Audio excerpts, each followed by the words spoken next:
We'll guide you through how to archive emails in Outlook. If you find this useful, then consider subscribing and liking the video. Here we are in Outlook. So for whatever reason you want to archive emails.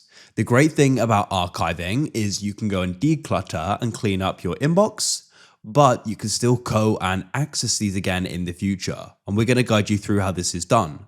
So make sure it's this full guide and don't go and skip ahead. Otherwise, you may go miss an important part of this guide. So to go and get started with this, come into Outlook. So there are different ways you can go and archive them, and we'll guide you through how you can go and find your archived emails as well. So what you can do is go and click on an email, and with it selected, come to the top of Outlook into Home and find the option for Archive just up here.